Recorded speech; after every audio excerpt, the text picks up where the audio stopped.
we're barely at the end of February 2024 and OnePlus is already on a roll. They released the 12R, the OnePlus Buds 3, and now we have the brand new OnePlus Watch 2. This is a very different approach than what we saw with the first generation of the watch that they released not that long ago, and that's because they're actually trying to use two different processors to run two different operating systems. We're talking about the W5 from Qualcomm as well as an RTOS ecosystem that enables them to actually get what RTOS is known for, that long battery life, but still get the functionalities of what Wear OS is known for, and that's the assistant, the auto reply, the functionality, application download, watch faces, all the things that we know from Wear OS, with the assistant running on a device that can last us 4 days easy. This is TK, and this is my review of the Watch 2 from OnePlus, a brand new watch for 2024 that is becoming one of my favorite watches so far. And that's because of the ecosystem that we're getting here. Also, the way they implemented it, it's literally almost like nothing else. We've seen many other approaches like TicWatch with dual displays, but this is running dual operating system and dual processors to give us that long battery life. Let's check it out.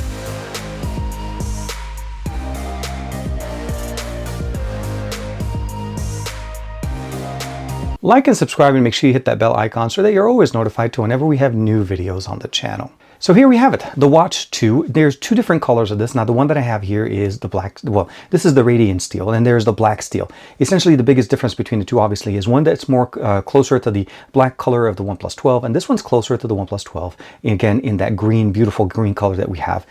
And I feel this one kind of mimics the colors that we have here, as you can imagine right there. The OnePlus 12 and of course the OnePlus Buds Pro 2. This is the one from last year. And here we are with the Watch 2. Looks really nice, and I love the color scheme continuing between all different devices. Now, as far as what comes in the box, it's pretty straightforward. Obviously, the watch comes in the box. It already has a band on it. There's only one size band that's already installed on there, but it's easily replaceable, and we'll talk about that in a second. We do have the magnetic dock. Now, this one's going to be the actual dock that we actually charge the unit with it. Now, the only thing I will say is it's not wireless. It does have pogo pins, as you can imagine. Matches it into the back of the actual unit. It is very strong. It will carry the watch. There is no question that it will stay on there. And of course, we also have a USB-A to USB-C cable to be able to give us the charging capability. Although, for the most part, I actually just use the charger for the OnePlus 12 or any other device, and this is going to work perfectly fine because, again, it is USB-C powered. Very simple, very easy. And for the most part, if you go with the gradient, well, with the black or the gradient color, both of them in steel, you're not going to be disappointed. What we get here obviously is a 1.43-inch display. This is an AMOLED display, obviously running at 60 Hertz. It does actually have a pretty decent brightness level all the way up to 1000 nits outdoors, and it is covered and protected by a 2.5D sapphire crystal face glass here. Very nice and very good. And as you can see here, the design is absolutely fantastic, and it's actually one of the more unique ones on the right side with the two button configurations that we have.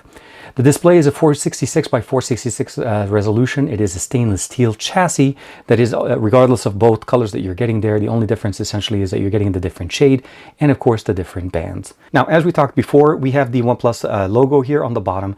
Of course, we have the sensors, the pogo pin connectors on the back, and the bands themselves are actually pretty easily replaced. You just need to pull on the side here and then of course get your own band. This one is actually a pretty solid one. Again, one size that's already included in the box, and it has definitely the double loop here so that it does not it doesn't go undone by itself. It does have Wi-Fi, Bluetooth. The battery that we have in here is a 500 milliampere battery. We have a 5 atmosphere protection, IP68, mil standard basically standard A10H, and of course Wear OS 4.0 running on well, as well as RTOS at the same time. Powered by the Snapdragon W5 processor and the BES 2700. That's how we're running Wear OS, which is typically what we see here. We have apps, the ability of downloading them, the Google Play Store is in there, running the Google Assistant on this. Again, everything runs the way you expect it on a Wear OS watch. But I promise you this, since I've had this, I have not had to charge this within less than 4 days from the first charge. I did receive one major update, and of course I've been using it to track sleep, activity, daily, SpO2 and all of that. We'll talk about the app, the OHealth app that we need to use to be able to configure it. But the really nice thing about it is that it actually works the way you expect, Wear OS to work. All the apps run, everything that you need can be downloaded, WhatsApp, YouTube Music, you can download music on it. It has a built-in speaker on the side here, as well as a microphone on the other side to enable us to be able to pick up calls, as you can imagine. We have a button in here, although spinning, not a spinning crown, but it does actually push the button. And of course, it is a touch display interface. Now, press and hold gives us access directly to the assistant, as we talked before. Pressing it once takes us into the app. And if I press it twice, it takes me into the recent app. So that's going to be the last app that I run. If I push the bottom button, that takes me directly into the workout mode. If I double push the bottom button, that takes me directly into the Google Pay app. Now, the really nice thing is, though, you can customize both of these functionalities directly within the settings on here. Very simple and very easy. Now, we're able to switch between the different complications that we have in here. Very straightforward. All the different options that you have in there, you're able to customize them. And of course, go back home. Pushing it once takes us directly into the Google Play Store, or basically the app drawer, and you're able to download different applications from the Google Play Store, make and receive calls, and of course, get all the same typical things that you want. You can jump into the heart rate, the sleep tracking, the SpO2 options, stopwatch, of course, calendar, the watch battery, and of course, we also have world clock, because why not? As you can see here, I have it configured to Beijing, to London, to Sydney, and of course, New York. And last but not least, Barcelona, where I'm actually going to be by the time this video goes live. But otherwise, if you look at it from the standard configuration, bringing it from the top, we have access to the notification panel. Now, I did connect it with the Buds 3, so I'll go ahead and open up the Buds 3. I'll give them a second here. If we click this on, and we actually click it on that side, this will enable us to see the actual battery level for the Buds, and also give us the ability of using the basically YouTube music. So you're actually able to download it, save content directly from the cloud onto the device. We have 32 gigs of internal storage and 2 gigabytes of RAM. So not an issue when it comes down to performance, to basically going from one screen to the other. As you could see, the UI is absolutely crazy good. Again, 60 hertz refresh rate is what we're looking into it. And of course, my calendar is showing the flight that we're going to be going there, and you can set up different stop options here, or stopwatches built in. Very simple and easy to configure. When we go into the settings tab or in the notification panel, you're also able to turn on the sleep mode, which disables notifications at night, Find My Watch, Google Pay, airplane mode, nighttime, the screen display brightness, of course, notifications, vibration, battery percentage. Again, as I'm going to go ahead and click it here, it says basically about 66%, and is still rated to go at about 2 days and 18 hours. That's how much time we're able to do this. This is how long this battery is going to be able to last us.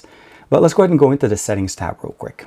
Now, in the settings tab, we'll notice that we have a couple of options. We have mode option that takes us between smart mode. Now, this is where RTOS and Wear OS are managed by the UI or by the system to be able to give us that battery life. Meaning, if you're using something that is very low power and doesn't really need to be powered all the time, RTOS takes over and the battery will extend.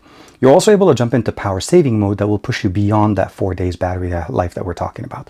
Keep in mind, the more features you turn on, if let's say you turn on always on display or something to that effect, the battery life will get a little bit diminished. I am actually not using it with always on, and I just have basically the tilt to wake. So let's go ahead and bring it down. I'm going to turn off the display, bringing it up, and just basically comes up really quick, very simple, and has not failed once.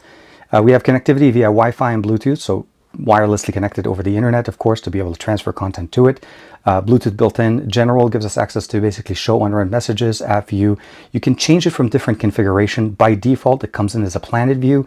You can change it to grid view, list view, depending on what you want. I like to go with lists. Then we have obviously connections to be able to connect the options in there. Airplane mode and NFC, those are the ones we want to be able to turn on. Display and brightness. Sound and vibration, very, very nice. Of course, as you can imagine. You can configure the home button and the multifunction button to do different things than the standard things that I showed you. What I showed you is basically what comes out of the box. This is what you're able to customize. App notification, location with the GPS functionality that we have in there. Again, battery, we talked about that. Workout and health, you can put in your stats in there. System update, you're able to jump in and see if there is an update. I updated it actually as of yesterday with the latest update that came in, and that was bringing us up to December 1st, 2023 security patch update. Under other, straightforward, settings, screen lock, accessibility, watch care, of course, Google, disconnect and reset. Unfortunately, we don't have a way of actually connecting this to a new device without resetting it. So this is not a function that we have like we've seen on some of the other options on the market. But keep in mind, make sure your data is backed up and you should be pretty well. About, regulatory information, and of course, serial number. Now, the application that we do need to be able to use here needs to be downloaded from the Google Play Store, and it does need an Android 8.0 at the very minimum and forward. What we need, obviously, is called the OHealth application. We log in with our OnePlus account, and we're pretty much ready to go. And of course, we'll be able to configure the watch and download additional watch faces to it. Now, one of the things I really like about the OHealth application, it gives us the ability of looking at our data at an aggregate type of a solution. We're able to see it from day in to day out, and of course see the trend that we're looking into as far as everything. And you can see the different circles, so you can actually get a quick glance of it.